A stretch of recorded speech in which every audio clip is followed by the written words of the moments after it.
Welcome, welcome, everybody. I'm very excited to have three exciting event hosts here who host global events on Stitch. I'm very impressed with all of them. I'm very impressed with the quality of their events and all that they accomplish to make a difference here on Stitch. Stitch is in 88 countries all over the world with large numbers of members in Australia, the United Kingdom, Canada, and the United States. And it's really been my pleasure and exciting to be part of it. Stitch provides value. It was set up to wipe out loneliness. Another website for Stitch.net is wipeoutloneliness.org. So I'm very excited to have Sandy from Maryland here, Laura from Illinois, and Gary from Texas. I admire all of you. I am grateful you're here. Thank you so much for sharing. So we are just going to go around and ask question by question. And the first question that I have here is, and I'm asking this of Sandy, what kind of events do you host and how long have you been hosting events? Well, Wendy, I'm a newbie. I've been hosting for less than 6 months. And so far, the only event that I'm hosting is one for writers. I supply a prompt, and all the writers write to that prompt, and we get together and share our writing. However, because of that, I have become actually networking with you and have been able to attend a lot of your writing groups. And in my writing group with you, there's other people. We discussed my starting a new group where people read writing or read poetry. So that's coming along. And the reason that I found Stitch is that I coach seniors with depression. And one of their big reasons for depressions is loneliness. And a lot of them can't get out. So I was looking for resources for them, came across this and thought it would be perfect for me because I'm kind of housebound, taking care of my mom. And I hope eventually to host an event for people who are depressed, for seniors who are depressed. I don't know if that will take the shape of a support group or one. I have no idea what shape that will take yet, but that's my long-term goal. Laura, how about you? What kinds of events do you host and how long have you been hosting? Well, I'm a newbie too. I've been with Stitch for about 9 months. I've been hosting for about 6 months. I've hosted about 50 events so far Wow. and attended over 200 so far. The kind of events that I host are listening events, mostly music, all different genres, and audiobooks, and possibly in the future, some podcasts. I also do in-person events locally, brunches, dinners, nature hikes. So that's about it. Gary, what kind of events do you host and how long have you been hosting? Thank you, Laura. Well, I've been hosting for about 6 months. I think I did my first one at the end of June, and I've been in Stitch since May. And I host what are called chatathons, where I have people come to my group and we usually talk about things, or I ask questions, or now we've started playing games in the group that causes people to interact with each other. And one thing I like to do is I like to have everybody ask 3 questions of someone else, and then that person asks 3 questions of that person. So that way there's a lot more engagement going on as opposed to me asking all the questions. So I find that usually leads to a really fun group. I wanted to say at this point that groups are really works in progress. You know, we start out doing one thing and then it progresses naturally to something else, and we should just let that happen organically. Okay, Wendy, what about you? What kind of groups do you host and how long have you been doing it? Well, I've been a member of Stitch for 8 years, but I didn't ever, because I believed in the concept, but I didn't ever become active. I didn't ever go to any in-person events. And I started becoming active on Stitch when I learned about Zoom. And so that was in November of 2020. And I started hosting events in December 2020. And so far, I've hosted almost 600 global Zoom events on a variety of topics: travel, gardening, art history. In January of 2021, I adapted Canasta and Mahjong to Zoom, which was fun. And right now I'm really into hosting author events. So bringing in authors and learning from them. I like to learn. So, and I like to share it with others. So, Sandy, Okay. why do you enjoy hosting events? First of all, ever since I was a little kid, I have been the person who started something or who made sure things get done. The first thing I ever organized was a food co-op in high school. And ever since then, I've been organizing different things off to the side. I just really love getting people together and helping, growing from them and having them grow through me. Second of all, I love writing and I love sharing my writing with other people. I find great joy. I give a prompt. I'll say, here's one. A prompt that I gave was like, tell me about your favorite holiday and why it was your favorite. And everybody took it in a whole different direction. So seeing where different people's minds went with the same prompt, I find very, very fascinating. I grow a lot from it as an author, of course, because of the feedback I get. I'm forced to write and other and to hear other people's inputs. And I think of groups hosting events is also a chance for me and others in the group to grow personally as well as professionally with the writing. Nora, I've attended some of your events and I love them. In fact, I just Thank you. attended the other day where Luvinia hosted an all musical one. And I must admit, I'm very impressed with your knowledge of music. But tell me, what do you get out of hosting events? Well, I like giving back to the Stitch community because I've gotten so much from the Stitch community in the short time I've been a member. And Stitch has helped me feel less isolated, and I want to give that back to others, help others feel less isolated. Gary, why do you enjoy hosting Stitch events? I think I enjoy it because it gives me a real creative outlet to figure out what I'm going to do on a particular night and how I'm going to. I think that my events have gotten to the point where they're more entertainment events than anything else. So I'm working to entertain people. I used to do stand-up comedy in my life. Wow. It gives me a chance to be funny with people and interview them, kind of.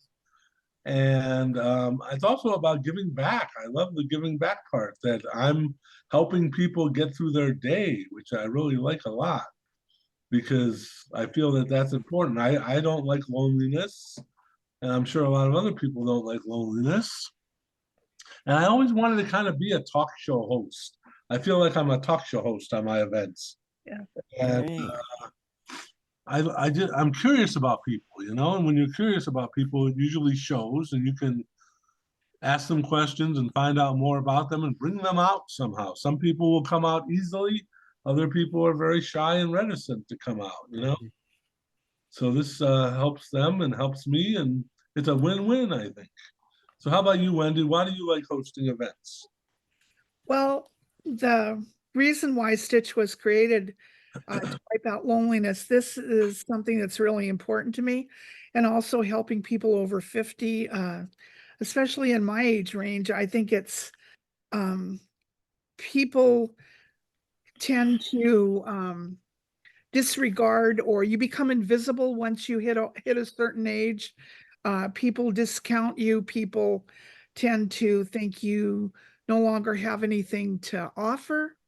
And I like to counter that. I like to encourage people. I love to learn, and I love to share what I'm learning with others. And I think it's fun to learn together about important topics. So that's the kind of events I tend to host.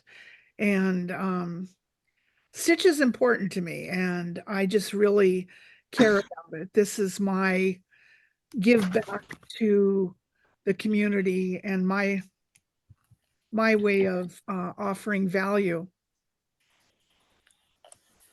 So Sandy, Okay. tell us about a special time in one of your events that has helped someone. I don't think there's been any one special time. I think it has been like a buildup of the way that the group has been formed to support each other in their writing, to help them grow, but mainly to support each other, because a lot of writers, myself included, believe it or not, are shy about sharing their work.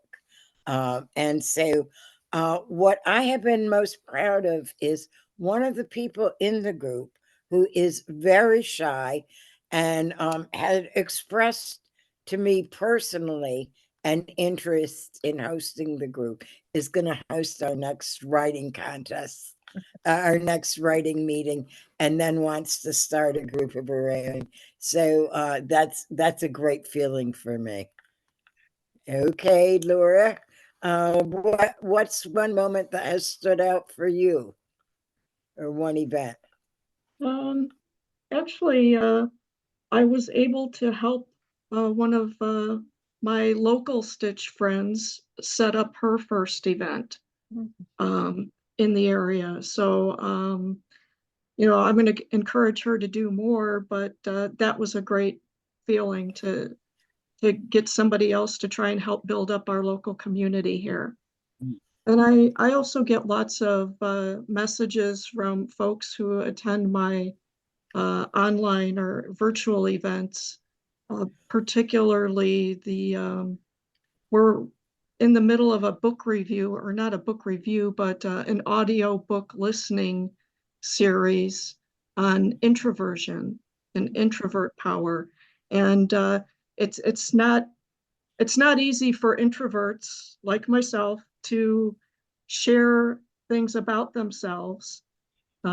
So bringing these people together to listen to a book where a psychologist is talking about introversion has helped a lot of us understand ourselves as well as each other, and they tell me that. All right. So that's a great feeling.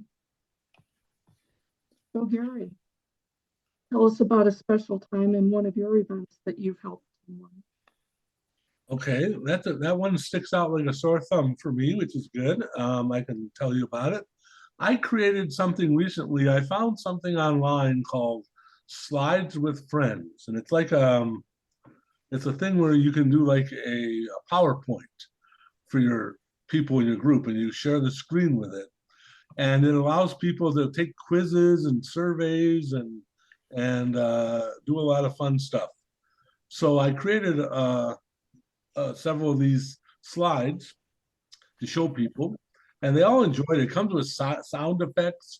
You play it on your phone, but you're also interacting with each other, because there's certain times when you ask questions and the computer picks out a certain number of people to answer the question. So you never know who's going to get to answer what question. And that's kind of fun. Anyway, at the end of it, this one lady, she said that before coming to the group, she had gotten some bad health news, and she wasn't even sure she wanted to even come to the group, but she made herself come. And she said that for an hour, she forgot all about her problems. And that made us all very emotional. And that to me was in a nutshell what Stitch can do, you know? Yeah. I was really touched by that. Okay, Wendy, what about you? Has there been one event that has stuck out in your mind?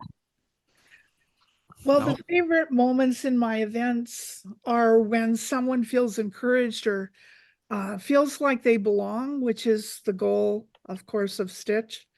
And I took people through, since I started hosting events in December 2020, I was with a lot of people through COVID who were in lockdown. And so, although I've related previously about individual members, but I think that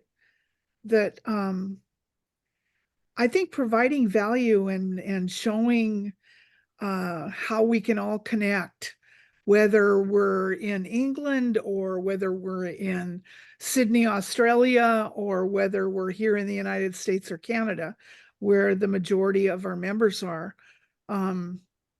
It's pretty amazing, you know, and I just, everyone is valuable, everyone can provide value, and everyone belongs, and that's the message of Stitch.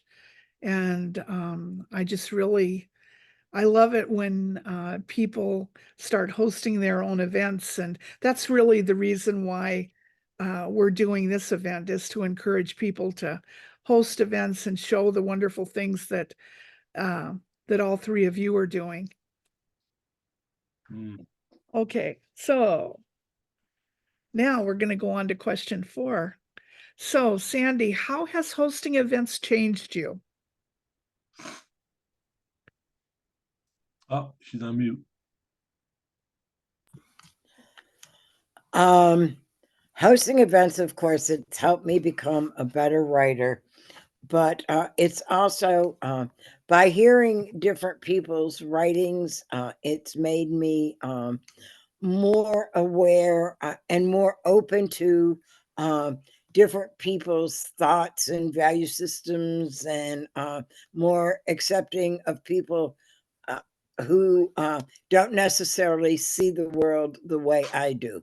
And I think it has, of course, improved my writing, and I love that. I mean, that's why I started the writing group, is I wanted to get my writing improved, and it has, but also like the personal growth that comes out of a group is very, very, very important to me, probably more so than practicing my craft, because I can take online courses to do that if that's all I wanted. So it's more about developing the people skills. And I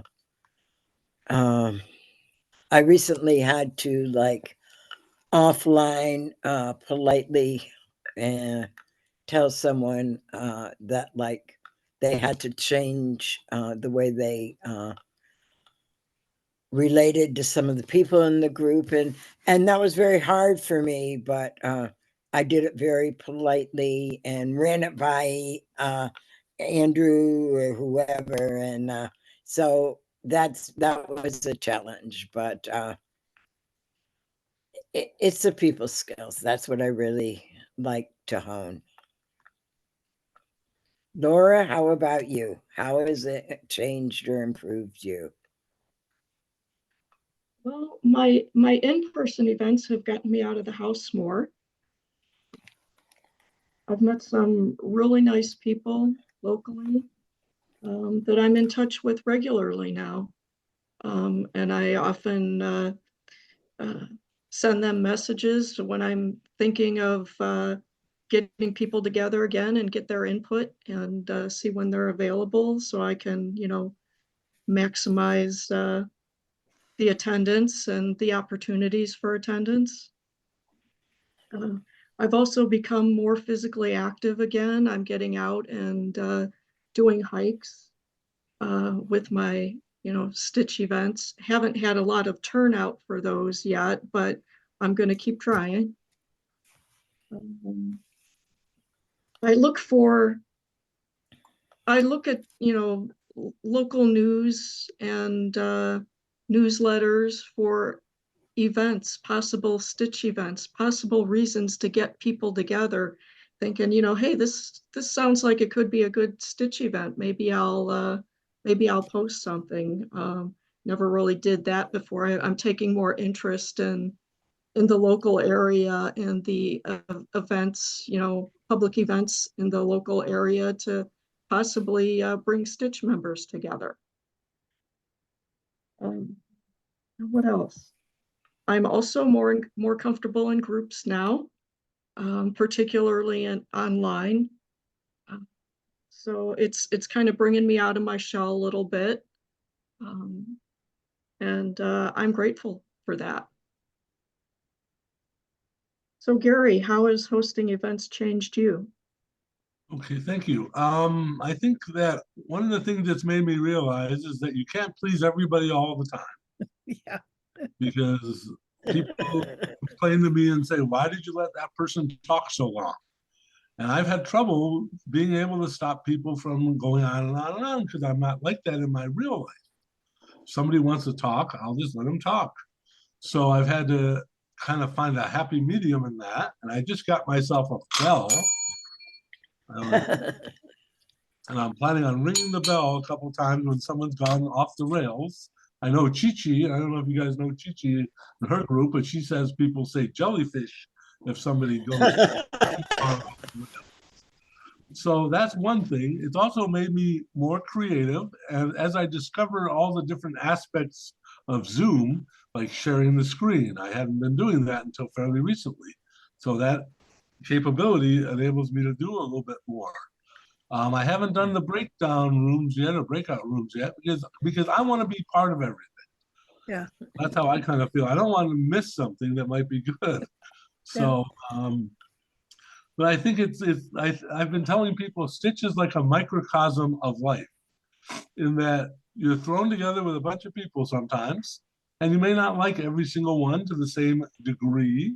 Some you might not think you could ever get along with, but then as time goes on and you see those same faces over and over again, you start to see the good parts of that person that you might have overlooked before.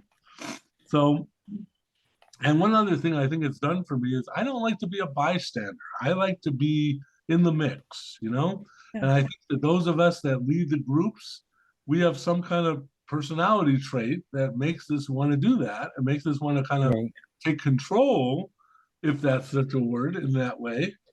But I don't want to be like going to an event and only being able to talk once. I know some events are geared that way, and that's what they're geared for. So that's fine. But I like to have more engagement in my groups, if at all possible. And I'll talk about a little bit more of that when we get to the next question. Okay, Wendy, what about you? How has hosting events changed you? Well, I love making a difference and I love providing value. And Stitch gives me an opportunity to try things. Stitch gives me the opportunity to contribute in a meaningful way.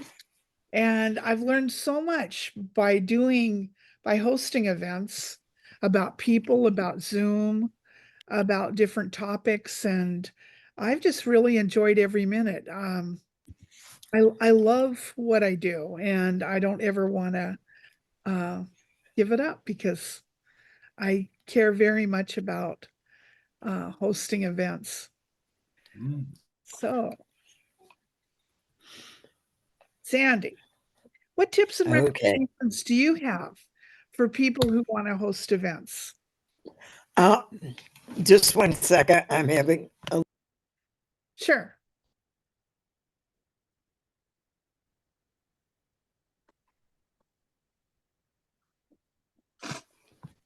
the first thing that I would recommend to people is that they define exactly what they want the group to be.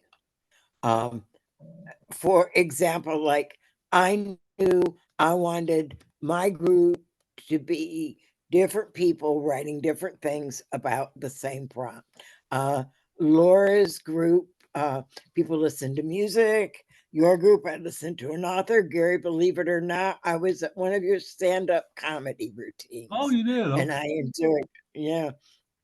So define what you want the group to be and set guidelines. You don't necessarily have to set them yourself. You can ask people in the group to help you set them the first meeting, but set guidelines and make sure they're enforced. Now, a guideline can be as simple as like at the event I went to at Laura, everyone wrote their comments and everyone muted and wrote their comments in the chat. That was it. That's all that needed to be said, you know? And so like with my group, you need more guidelines because people will be critiquing each other. As you said, Gary, people can go on too long.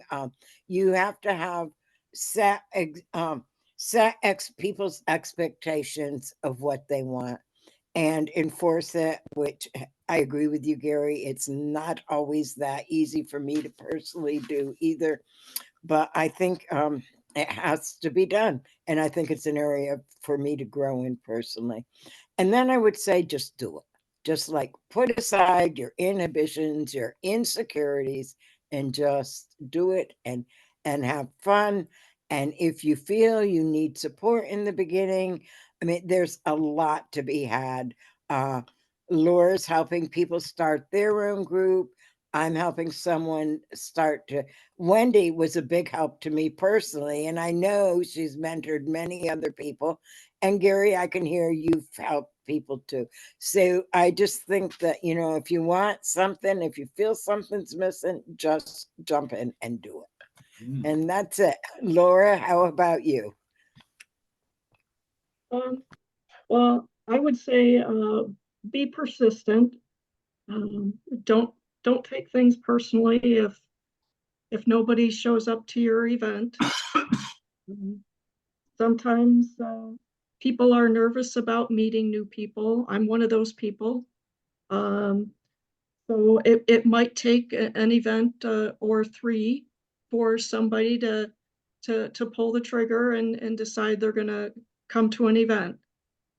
Whether that's in person or online, I think it applies both ways. Be proactive with your communication and reminders. That'll encourage people to attend, get them excited about attending.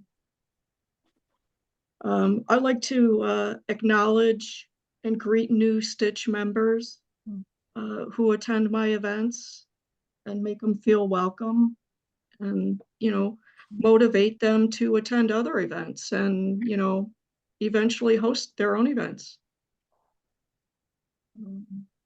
I think as an event host, people are counting on you to facilitate a fun and positive experience. So with that in mind, be respectful, be mindful, be present. Essentially the golden rule, treat people the way you want to be treated. And I would probably close that with reiterating what Sandy said, be a mentor, be willing to be a mentor and help others. So Gary, what tips and recommendations do you have for people who want to host events? This is the question that I kind of went a little overboard on, but I can tie it up pretty quick, I think. First of all, I would start slow. One of the things I did was once I hosted an event, I got really into it and I said, I can do more of these. It's so simple, And I started doing 3 a week because I felt that there was a need there, I do Monday, Wednesday, and Friday. Now, I also believe that if you can afford it, you should pay for the Zoom so that people don't get kicked out of your events. It's $16 a month, something like that. But not everyone can afford it or not everyone wants to do it. So I'm lucky that I have some money and I can invest in things. So now, what else did I put here? Yeah, so going back to that thing about not jumping in with both feet, I would say maybe do one event a month until you really feel like you can do more. Maybe 2 events a month. I wouldn't go crazy. I'm one of these people that goes to extremes. So I thought, oh, I can do 5 a month or 5 a week rather. But you get burned out kind of quickly at this, as it's time consuming. I'm sure you guys know that. Very time consuming. And for what I'm doing, I want it to be really good. So I go a whole hour almost. And so let me see what else I put. I think it's important to really learn Zoom and to know what Zoom can do for you. Here's where I get caught up in this, because my events are not like lectures. They're more towards fun and engagement with each other. So I haven't found the right mix of how many people to include in an event. And this has been kind of torturous for me because people fill up my events pretty quick. I'll post it in the morning and it's filled up by like 4 o'clock in the afternoon because I've gained a following. Now I've had people be on the wait list and literally beg me to let them in. I could really use this tonight, Gary. Will you please let me in? And I find that, they just didn't get to Stitch that fast enough. And the other people are used to when I post and they can get on there and do it. So that's what made me try to do 2 a night. And so I normally do one at 9:30. I started doing one at 8:30 in hopes I could get some of the overflow to come into that. But they didn't. They would rather be on the wait list than go on to another group where there might be different people. So that's another thing that I have to work on, because a lot of my events, I don't want people just to talk one time. I want them to be able to talk several times throughout the event. That's why I play more games and stuff. So anyway, so I do feel guilty about having people on the wait list, and I let them in at the expense of people not being able to share as much. I would also, this is what I've been doing lately. So I found that people are not that effusive at the beginning of an event. They're kind of restrained and they don't want to talk that much until they get whatever we're going to do. So I had the idea to leave my events open after the activity that we do and leave it open for socializing. And I say, okay, whoever wants to leave can leave, that's fine. But whoever wants to stay after, we can talk a little bit more. Because sometimes you end the events abruptly. You just say, okay, that's it. I'm going to close the meeting now. I'll usually say, does anyone have any closing comments? But I found that this week, I left it open. And at one point on Friday, we stayed talking for a good 35 minutes. And most of the people stayed. So I was impressed by that. And ultimately, I think you have to really love what you're doing, like both of you guys and Wendy does too. And if you make it fun for you, it'll rub off on the people joining you, because they'll see the enthusiasm that you have put out and they'll see the effort you put out.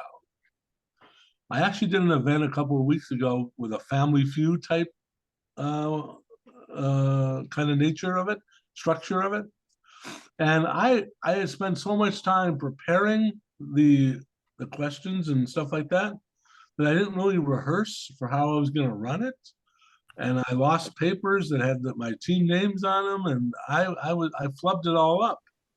And I didn't let it get to me though, because I knew I'd have another event on Friday to do and make up for it. But don't take it too personally if somebody criticizes you and things like that, because it will happen.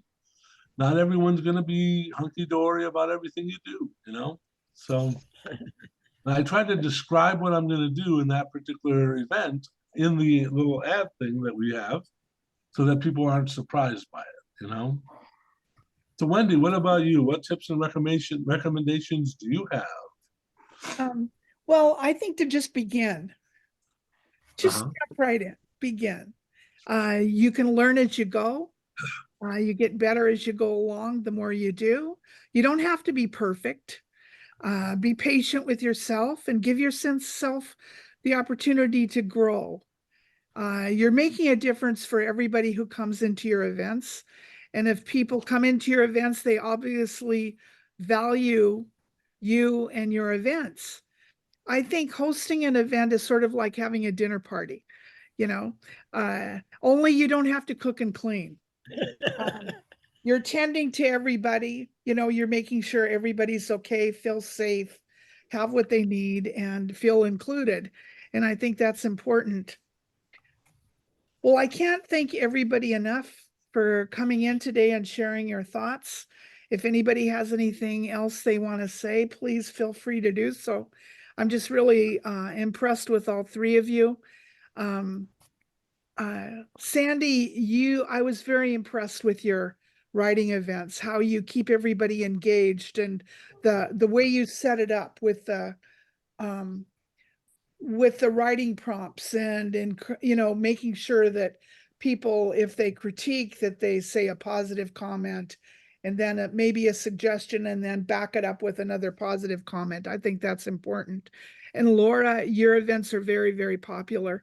You have listening events, both music and events where you listen to audiobooks, and very, very popular, and you're providing extraordinary value. I didn't know that you were also hosting in-person events. I'm not good at that. I live in Seattle. I don't, you can Google the Seattle Times and the Seattle Freeze, and people do not always like to engage with one another. So I think that's a challenge. Gary, I think you keep people engaged better than anybody I've seen in an Oh, event. You, I am really impressed with how you keep everybody interacting, you keep everybody involved, you keep everybody, it's really an art. It is the art of a talk show host, and I've been very impressed with that. I think you do it better than anybody I've seen, and wow. I'm really impressed. And I can't thank all three of you enough for coming in and sharing. As I said, we're going to show this in a public event for the rest of Stitch, but I'm impressed with all of you. You are all providing great value on Stitch, and I'm grateful that you came to share. If you want to say anything more, you're welcome to. Sure. I just like to think it would be a good idea to plug our events, let people know Yes, when they good are. for you. Yeah, good for you. Right. Mine are Monday, Wednesday, and Friday at 9:30 p.m. Central Time. And sometimes I might take a Friday off, but I usually have a substitute. How about you, Sandy? When are yours? Mine are the first and third Sunday of the month at 5 p.m. And that's my time. And I wish yours were earlier because I would love to attend a Family Feud type thing. Yeah, But, I know it's can't- 10:30. the problem is I go to bed early and I wake up early. And I'm on the worst possible time zone for that. But I'm really glad I got to know you. I want to acknowledge that Wendy was at my very first meeting and helped me set.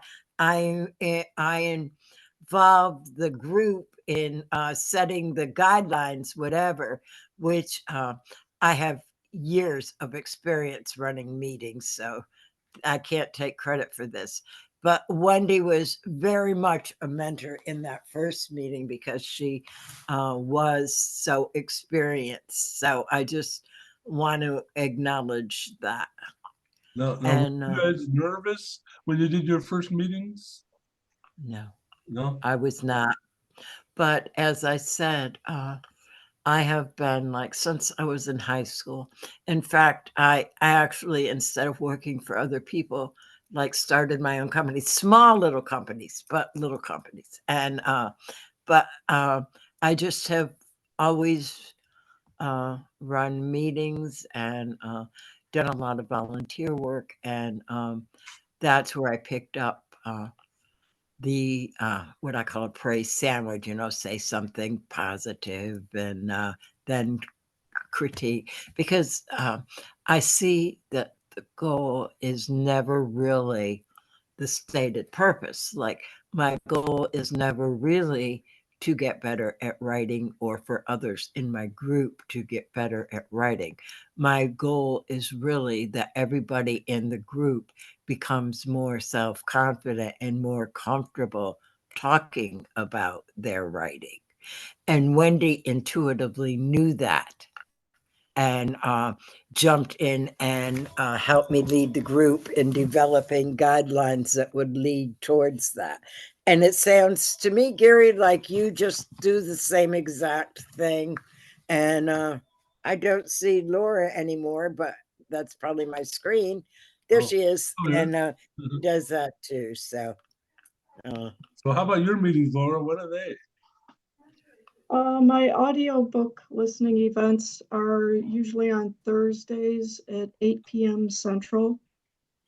And then I try to do my music events, my music listening events on Tuesdays and Thursdays, or whenever there's what I'll call a hole in the schedule, a Oh, free spot in the schedule, because I don't like to step on other people's meetings, because I attend a lot of them myself. right. Yeah. Okay. Well, thank you so much, everybody. Thank you for having I me. think I'll answer the question too.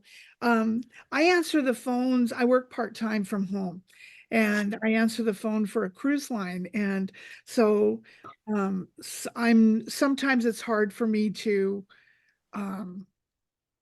host an event at certain times.